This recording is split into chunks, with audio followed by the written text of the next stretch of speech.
Buong detalye sa alitan ng mga Padilla kay Angel Locsin dahil sa pagbatikos niya kay Robin Padilla. Maraming netizens ang nagulat nang biglang makita ang post ng aktres at pilantropong si Angel Locsin sa kanyang IG account.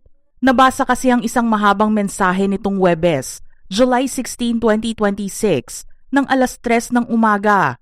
Alam din kasi ng mga fans ni Angel na bibihira na lang itong mag-post ngayon, hindi katulad ng dati. Pero para magparamdam siya sa social media ng madaling araw, ibig sabihin ay may mabigat itong mensahe na kailangang iparating sa taong bayan. Ang post na kanyang ginawa ay para sa senador at kapwa-aktor na si Robin Padilla. Pinuna ni Angel ang pagiging tahimik ni Robin noong panahong mabenta ang pagre-red tag sa kanya. Pero una muna niyang pinuri ang mga kwento niya noong ipinaglalaban pa niya ang ating bayan.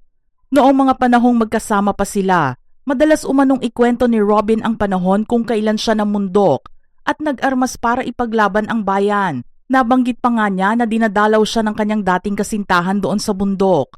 Sa naging pahayag na ito ni Robin, kahit papaano ay natuwa si Angel na muling makita ang dating Robin na nakilala nito.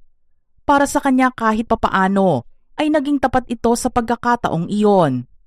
Ngunit napatanong na ito ngayon kung nasaan si Robin Padilla noong mga panahong nakakaranas ito ng red tagging, kahit alam naman nitong hindi iyon totoo.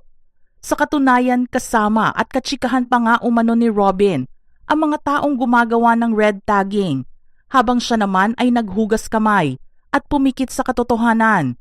Binigyan din ni Angel na isa sa mga pinakamalaking dahilan kaya ibinoto ng maraming Pilipino si Robin ay dahil inasahan nilang magiging matapang itong boses para sa mga kapatid na Muslim. Subalit ipinagtataka na niya kung bakit tila mas ipinaglalaban pa nito si Apollo Kibuloy at tinanong kung naniniwala ba talaga si Robin na ito ang appointed son of God. Inilarawan din niya si Robin bilang isa sa pinakamakabayang taong nakilala niya na itinuturing pa nga niyang parang si Andres Bonifacio. Kaya naman labis umanong nakakalungkot para sa kanya kapag nababasa ang paninindigan ni Robin pagdating sa usapin ng China. Dahil hindi raw ito ang Robin Padilla na kanyang kinilala at hinangaan. Binanggit din ni Angel na halos pareho ang landas na kanilang tinahak dahil pareho silang nagmula sa hirap, maagang nagtrabaho at tinangkilik at nagbigay saya sa publiko. Iginiit niya na ang kanilang utang na loob ay dapat na nakalaan sa Diyos at sa mamamayang Pilipino at hindi sa iisang tao lamang. Sa huli nakiusap siya kay Robin na magising na sa katotohanan at huminto sa paniniwalang hindi pa huli ang lahat para sa kanya. Ngunit mas nagkaroon ng tensyon nang punahin ni Rommel ang aktres sa pamamagitan ng pag-repost ng mga akusasyong wala itong kibo sa anomalya sa flood control projects ng bansa. Upang ipagtanggol ang nakababatang kapatid na senador, rumesbak siya sa social media sa pamamagitan ng pag-share ng komento ng isang netizen. Binabati ko sa naturang post si Angel Locsin dahil sa umano'y selective activism o pananahimik sa mga isyu ng baha at korupsyon.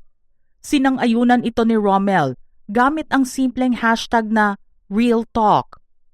Gayunpaman pinasinungalingan ito ng mga lumang ulat na nagpapakitang tahasang binatikos ni Angel ang nasabing korupsyon.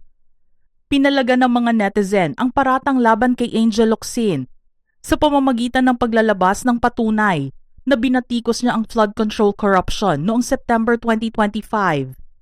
Binasag ng aktres ang kanyang mahabang hiatus para suportahan ang mga nagprotesta laban sa mga ghost projects. Sa kanyang pagtutok sa Senate Blue Ribbon Committee hearing, nagpahayag siya ng matinding galit dahil pwede sanang naiwasan ang paghihirap at kamatayan ng mga biktima ng baha kung hindi ninakaw ang pondo. Noong November 2025, muling gumamit ng X o dating Twitter si Angel Locsin kasunod ng matinding flash flood sa Cebu na idinulot ng mga maanumalyang flood control projects. Nanawagan siya ng pananagutan at kinwestiyon kung kapabayaan sa paghahanda ang tunay na dahilan ng baha sa halip na ulan lang.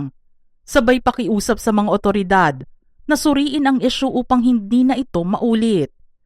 Pero hindi naman ito ang unang beses na nagkaroon ng hindi pagkakaintindihan sa pagitan ni Robin at Angel. Noong 2018 sa ika-6 na season ng Pilipinas Got Talent o PGT, naging sentro ng atensyon ang magkasalungat na pananaw ng mga huradong sina Angel Locsin at Robin Padilla. Imbis na isang simpleng away artista sa likod ng kamera, ang kanilang banggaan ay naging isang sharp and ideological debate na napanood on live TV. Humarap ang dalawa sa magkaibang paninindigan ukol sa nasyonalismo at sa usapin ng sexual objectification o ang pagtrato sa kababaihan bilang mga bagay lamang na panonoorin. Nagkatensyon sa auditions nang hinga ng tulong ng South Korean magician na si Kim Ji-won si Robin Padilla para sa kanyang trick. Dahil nag-Ingles si Kim, hayagang tumanggi si Padilla at iniutos na magtagalog ito bilang paggalang sa Pilipinas Got Talent. Nang mapansing natataranta na ang kalahok, mabilis na sumalo si Angel Locsin. Siya ang sumalang sa trick, tinuruan si Kim ng kaunting Tagalog at hinayaan itong matapos gamit ang Ingles. Binatikos ng mga netizens si Padilla sa pagiging bastos at agresibo, habang hinangaan naman ang malasakit ni Locsin.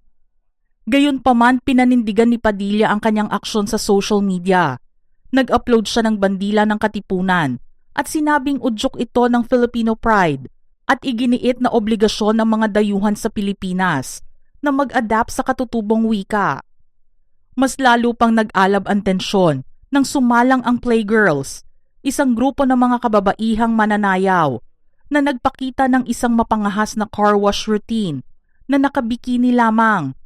Agad na pinindot ni Angel Locsin, isang kilalang tagapagtanggol ng karapatan ng kababaihan, ang kanyang buzzer. Sa diskusyon ng mga hurado, nagbigay siya ng prangka ngunit may malasakit na opinyon. Hinikayat niya ang grupo na huwag daanin sa labis na sexualization ang pagkuha ng atensyon, lalo pat may tunay naman silang talento na maipagmamalaki. Humarang naman si Robin Padilla upang kontrahin si Locsin. Tinanong niya ang mga dancers kung masaya ba sila sa kanilang ginagawa, at nang umoo ang mga ito, binalingan niya si Angel, sabay giit na walang masama rito, basta't masaya ang mga performer at nag-e-enjoy ang mga kalalakihang nanonood. Hindi ito pinalampas ni Angel. Agad niyang pinutol ang katwiran ng aktor at binweltahan ng, "Wag natin silang i-objectify." Ang pagtatalong ito ay naging mitsa ng malawakang talakayan sa bansa tungkol sa feminism and old patriarchal views.